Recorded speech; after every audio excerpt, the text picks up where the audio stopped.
श्रद्धा और आदर के केंद्र आदरणीय सुहास जी, हमारे प्रदेश के महामंत्री आदरणीय बीडी शर्मा जी, युवा मोर्चे के यशस्वी अध्यक्ष आदरणीय अभिलाष जी, हमारे महामंत्रीगण, केपी का मैंने आज पूरा नाम पूछा, पता चला कृष्ण प्रताप, कृष्णपाल, केपी झाला तो पता था, प्रदीप नायर जी, हमारे प्रभारी मोर्चे के पंकज जी, लोकेंद्र जी और मेरे प्रिय छोटे भाइयों, गला बैठा हुआ है लेकिन उसके बाद भी लगातार बोल रहा हूं। ये मेरे लिए भी बहुत सुखद है। आज 5 जनवरी है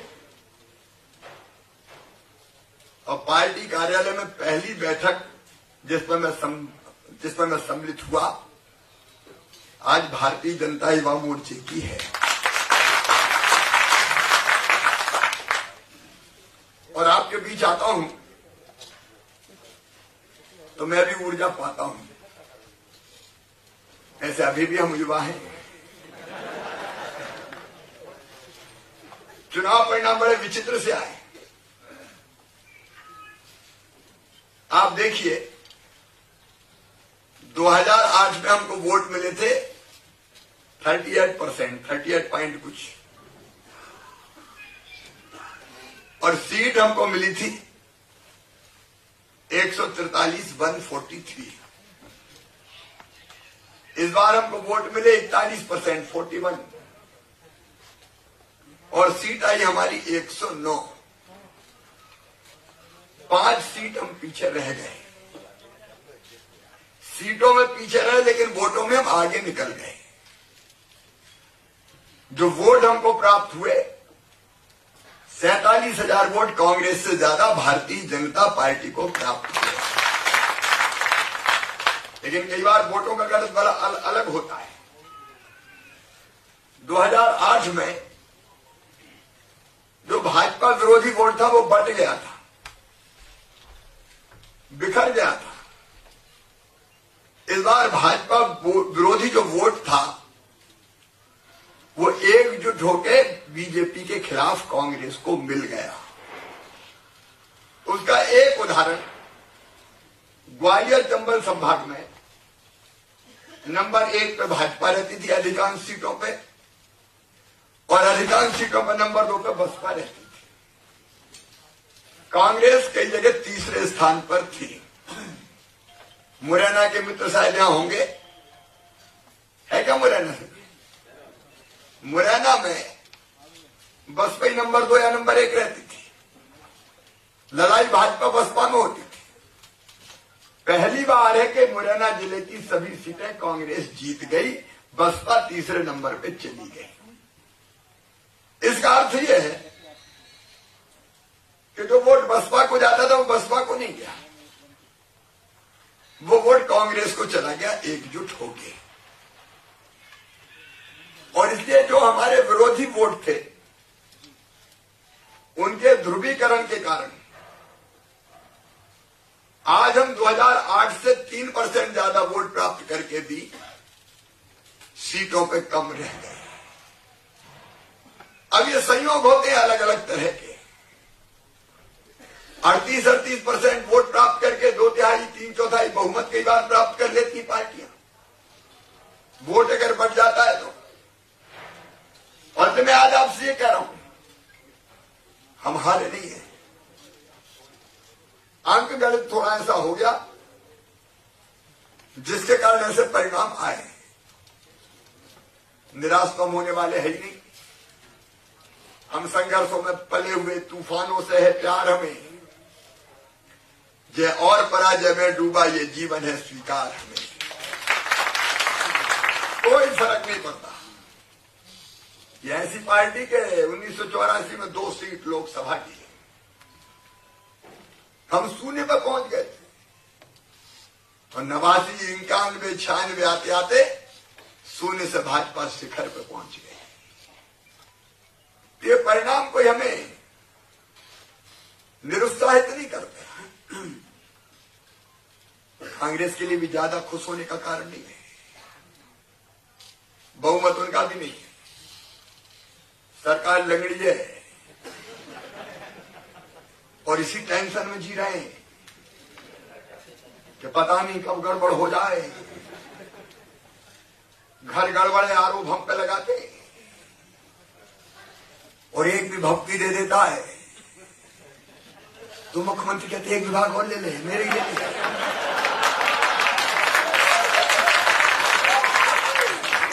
रोज रोज दबाव में काम कर रहे हैं।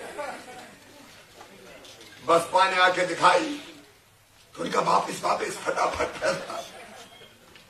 उधर फोन एक मंत्री का आया, उनका तू भी ये विभाग ले ले। अच्छा, समझ में नहीं आ रहा कि असली मुख्यमंत्री कौन है,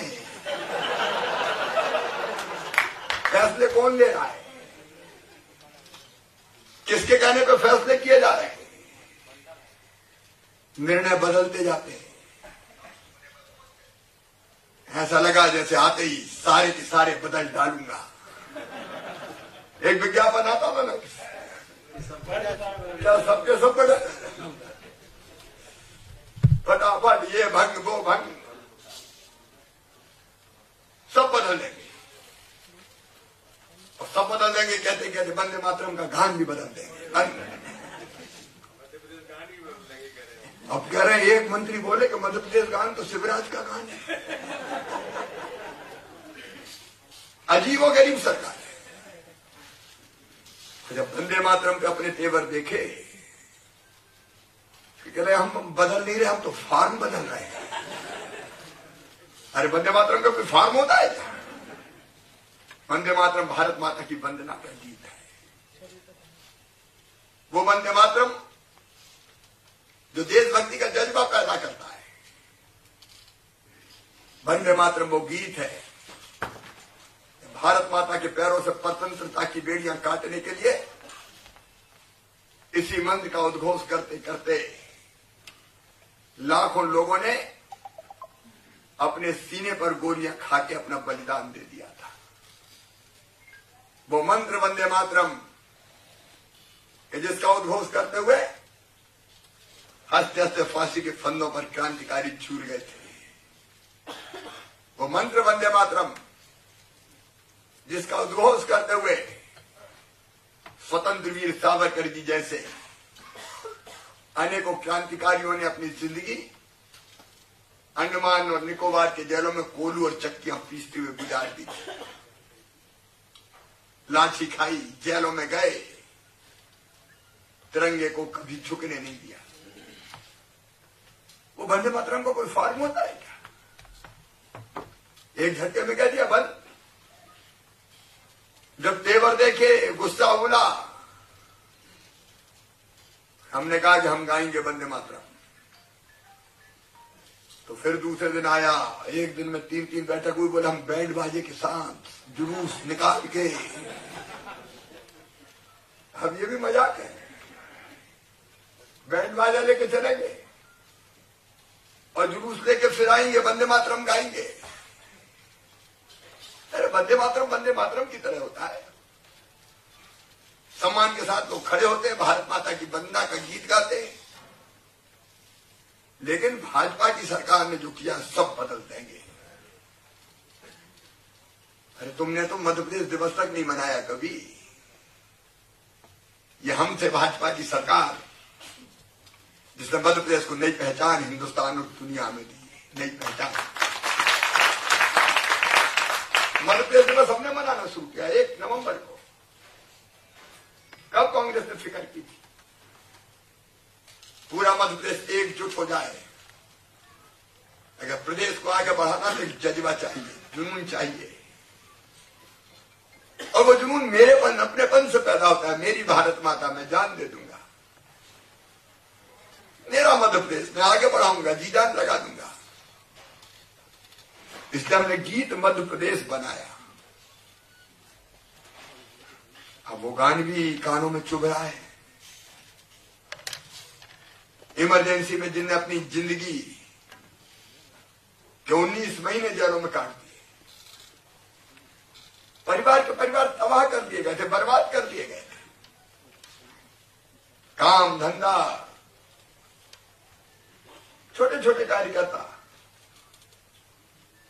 साधारण पृष्ठभूमि से आने वाले बच्चे अपने मां बाप के दर्शन करने तरस गए थे। ऐसी यातनाएं, मैं तो छोटा था, घुटनों में कोहनियों में डंडे मारे गए थे हबीबगंज थाने में, और आज भी वो दर्द करते हैं। जख्म, चोट ऐसी है जो अभी तक मिटी नहीं है। हसमत बारसी हमारे नेता थे, भोपाल जेल में बंद थे, बीमार हुआ, तड़पते रहे, हम चिल्लाते रहे डॉक्टर बुलाओ, डॉक्टर बुलाओ, डॉक्टर नहीं आ पाए। तड़प तड़प हसमत बारसी ने दुनिया छोड़ दी। हाथ पैर तोड़ दिए गए, करंट लगाए गए, अमानुषिक यातनाएं दी गई। आइए, ये मीसाबंदी पेंशन कहते हैं, सम्मान निधि है, पेंशन नहीं है। हाँ, हमने सोच समझ के दी, पेंशन नहीं है, सम्मान निधि है। और आपको बता, 800 विधवा बहनें हमारी माताएं, जिनको और कोई सहारा नहीं, उनको पेंशन मिल रही, सम्मान निधि मिल रही, उनकी जिंदगी इसी से चलती है। इमरजेंसी लोकतंत्र के माथे पर काला टीका, जो इंदिरा जी ने लगाया था, कांग्रेस ने लगाया था। कांग्रेस इस पाप से बच नहीं सकती, लेकिन इसको जस्टिफाइड करने के लिए इमरजेंसी सही थी। हम मीसाबंदियों की सम्मान निधि बंद करेंगे। ये लोकतंत्र सेनानी है, मीसाबंदी नहीं है। ये लोकतंत्र को बचाने वाले वो वीर हैं जिन्होंने कांग्रेस की तानाशाही के सामने घुटने नहीं टेके। इनका सम्मान करके हमने सही काम किया है, और हमें गर्व है कि हमने वो फैसला किया था कि हम सम्मान नहीं देते। लेकिन सब चीज बदल देंगे, आनंद मंत्रालय भी बदलेंगे, विभाग, आनंद नहीं, अब आध्यात्म विभाग बनाएंगे। आजकल धर्म कर्म बहुत याद आ रहा है।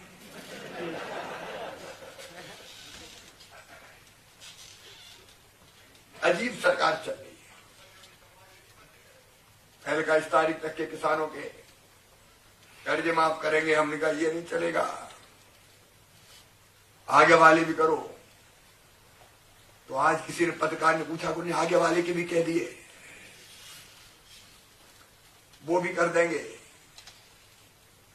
अरे कर देने कोई कागज के टुकड़े तो नहीं होते, पैसा जमा करवाओ पहले बैंकों में और किसान को पूरा सर्टिफिकेट दिलवाओ। बिजली का बिल हाफ करेंगे, करो, हमने जो किसानों को दिया था उसका हाफ करो। और अभी जो संबल वाले बिजली के बिल थे, बोले वो हमने 100 रुपया, 100 यूनिट के 100 रुपया कर दिए। तो बोले अब उसकी जरूरत नहीं है, बंद करके तो देखना संबल, तब बताता हूं। संबल बाकी योजना है, और मेरे भांजे भाइयों की फीस, युवा मोर्चे को तो उसको मामले को हाथ में लेना ही पड़ेगा। रोजगार भत्ता, और अब बेरोजगारी भत्ता 4000 रुपया भरवा, फार्म हर पंचायत में भरवा, चालू करवाना है, फॉर्म भरवाना हर जिले में, और जरूर दे जाओ, जाओ कलेक्ट्रेट पे लाओ बेरोजगारी भत्ता। और एक दिन फिर जब उचित समझे की पार्टी भोपाल में बुलाएंगे नौजवान, बिल्कुल जो वादा किया वो निभाना पड़ेगा।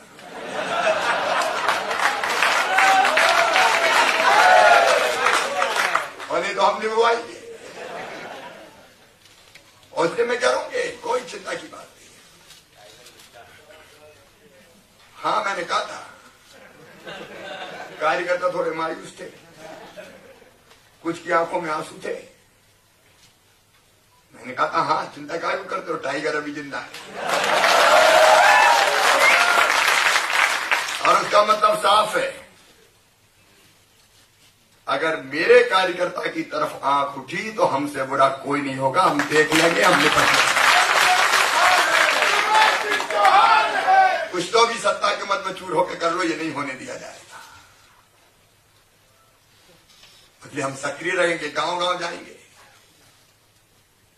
जहां गड़बड़ होगी वहां लड़ेंगे, लड़ाई के तो अपन चैंपियन है।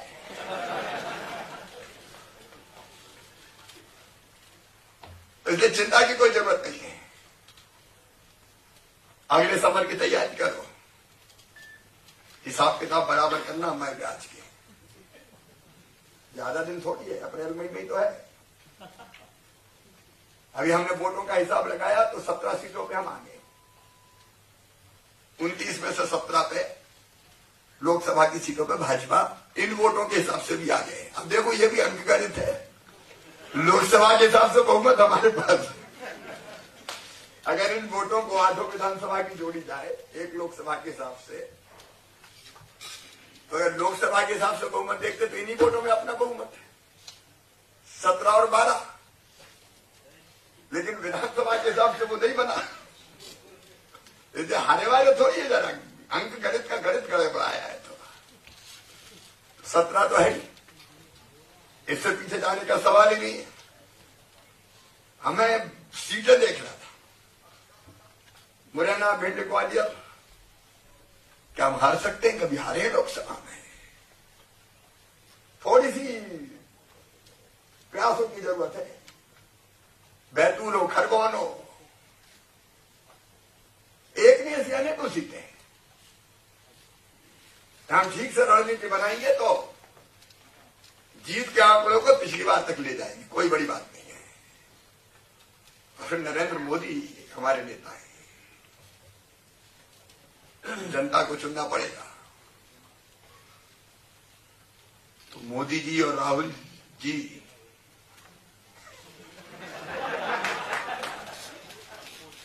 जनता कौन को चुनेगी? और इसलिए लोकसभा की ठीक रणनीति बनाने की जरूरत है। हम लोग सक्रिय बैठ रहे हैं लगातार, लेकिन महत्वपूर्ण भूमिका युवा मोर्चे की, और इसलिए कार्यक्रम जितने आए हैं इसमें अभिलाष जी और उदीयमान युवाओं को सम्मिलित कर लो। अलग अलग कार्यक्रम भी आपने अलग अच्छा सोचा है। न्यू इंडिया का संकल्प, खेलों में बढ़ता भारत, एक एक विषय में अच्छे लोग खेलों में बढ़ता भारत के लिए स्पोर्ट्स में मिल जाएंगे।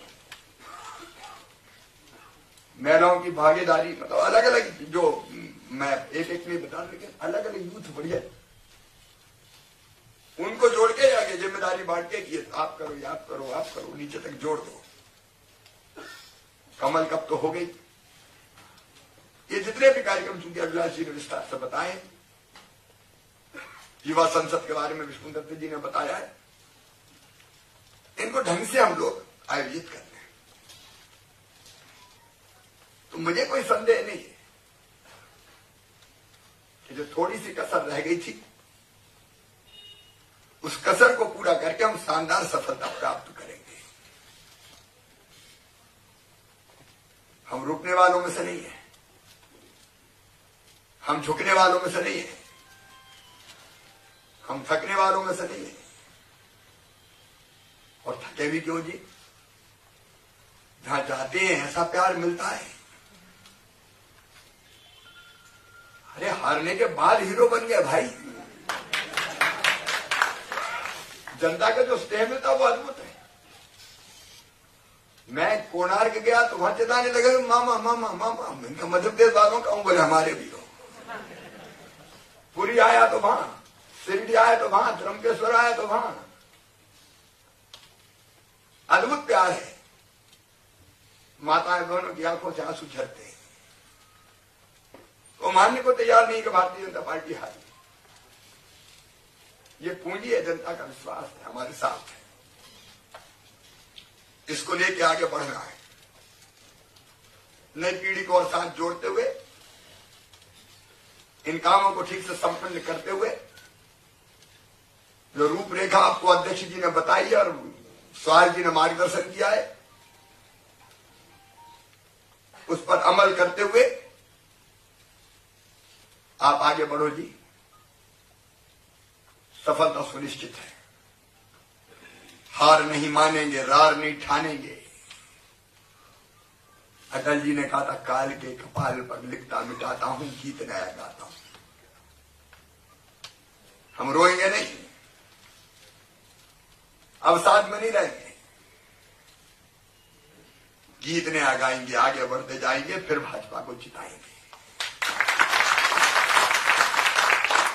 गला मुझे इजाजत नहीं दे रहा कि मैं लंबा बोलूं। डॉक्टर ने कल मुझे कहा कि 2-3 दिन चुप रहो।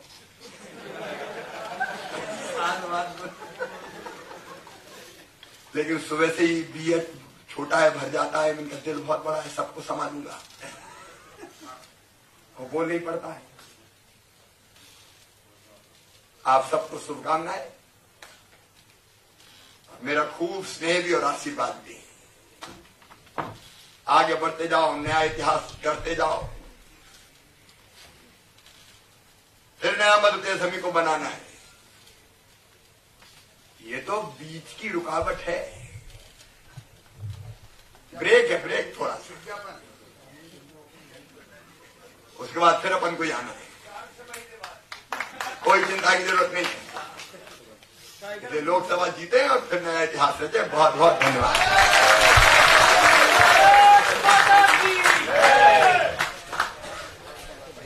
बहुत बहुत धन्यवाद भाई साहब। निश्चित रूप से जो नेगेटिविटी थोड़ी बहुत भी कोने में कहीं हम लोगों के मन में थी, वो भी आपने आज हमको सकारात्मकता की ओर बढ़ा दिया। और आपने जन आशीर्वाद यात्रा जब चालू की थी तो आपने एक बात कही कि सरकार में फर्क होता है, और निश्चित रूप में वो फर्क जनता भी देख रही है कि एक पहले एक मुख्यमंत्री हुआ करता था, 3 मुख्यमंत्री